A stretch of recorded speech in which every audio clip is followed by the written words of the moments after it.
tiny glimpse of shooting, and people actually noticed lack of recoil.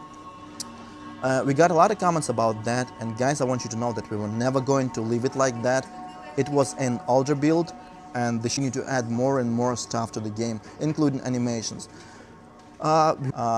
They are meant to show you work in progress, not something final. So yeah, that's how it is.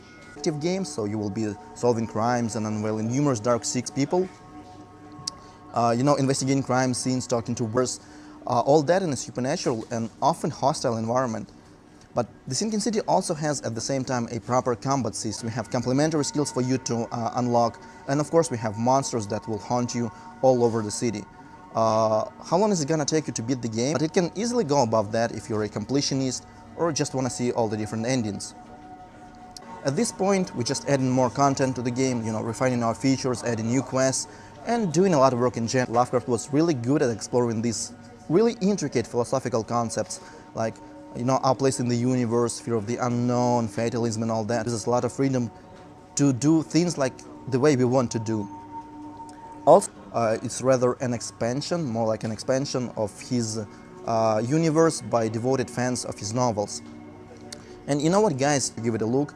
It will probably answer your questions that you have about the Sinking City and Lovecraft, so I'll put the link in the description for you. More than 2 years of development, and the Sinking City is slowly approaching its release. There is still a lot of work lying ahead, but the hardest part is certainly behind us.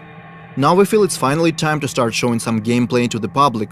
Luckily, we have a few great opportunities to do it, with gaming events like GDC and EGX Rest being right around the corner.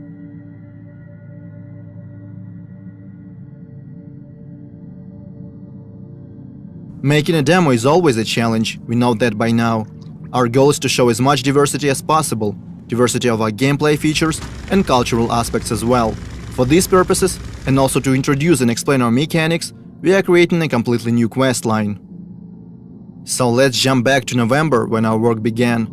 Our narration team comes up with a story of a missing person. Depends on the kind of job that you're offering. My husband, Harry Evans, has disappeared.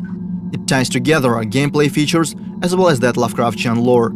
At the same time, our concept artists and level modelers start working on the gameplay area. The quest is designed to take the player across different city districts: Rich, Poor, the Harbor Zone and the others. At first, the plan was to put together a small separate map just for GDC, but we quickly realized we didn't want to make something we would never use in the future. So we agreed that the quest should take place in the actual city. The problem is our full map is far from finished. It already has streets and buildings, but is lacking those small details that make a city feel alive. To negate that, we decide to border off the gameplay area and spice it up a little, add points of interest, vehicles, landmarks, and of course our monoliths. So now we have a more or less finished and polished part of the map that we can use in our final product. Things are going smoothly. Obviously, different bugs and glitches keep popping up like crazy. Sometimes the hero wears two hats, sometimes a floating object stop being floaty, and don't get me started on strange collisions. But we always manage to fix them in no time. However, there is one big problem that we have struggled to sort out for months: lighting. In our previous demo, we used static light maps and baked them into the textures. That was a difficult and resource-draining process, so in our game we eventually decided to switch to dynamic lighting. It works great, yet we still cannot pinpoint the right tone and colors that we want to use in the Sinking City. To solve that problem, we reach out to professional photo artists in Kyiv. They help our team find the right color scheme, inspired by the works of Caspar David Friedrich, James McNeill Whistler, Gregory Crutzen, and other prominent masters in their fields. Also, during our numerous playtests, we realized something. Our quest line is intriguing, but very linear. And that's not something you'd expect from the developers that keep hyping up their quote-unquote strong and non-linear storytelling. So our writers put together an alternative ending. I guess you could call it a good ending, available only for the most observant investigators. There is something else that requires a lot of effort to produce. Our intro cutscene is supposed to be the very first thing that people will see. Obviously, we want to make it look impressive and true to our source of inspiration, Lovecraft. Our cinematic artists decide to start the cutscene in the water, slowly emerging to show the city. The sea and its destructive influence are one of the main themes in our game, and these first few seconds felt fitting, they felt right. There is a whole lot of work being done in the meantime. Our animation specialists are working on making those characters and objects move realistically. The localization team is searching for the right actors to voice our characters. The sound designers and the combat unit are busy as well. After several months of work, the demo is ready. All that's left to do is spend countless and countless hours creating and practicing the presentation. We know the importance of the first impressions. They can be make it or break it kind of deal. We might find thousands of new fans or go completely unnoticed. And it's really tempting to fall in the trap of overpromise just to gain short-term attention.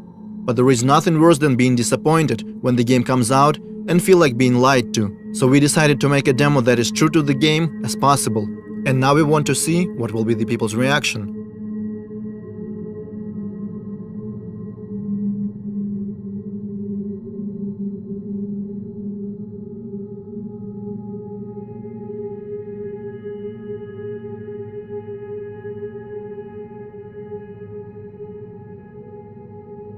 Our world, the city of Oakmont. And while there are a number of adjustments and changes that will take place, the first results are here, making the city alive.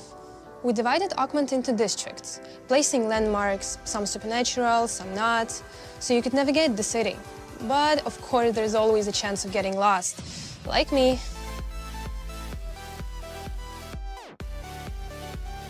But Oakmont is not just pretty streets, it's about true Lovecraftian atmosphere, which makes it special, unique, and terrifying. The atmosphere that is driving you crazy while learning the mysteries that city is hiding, from people to strange artifacts and to mysterious silhouettes in the mist, shadows roaring in the dark.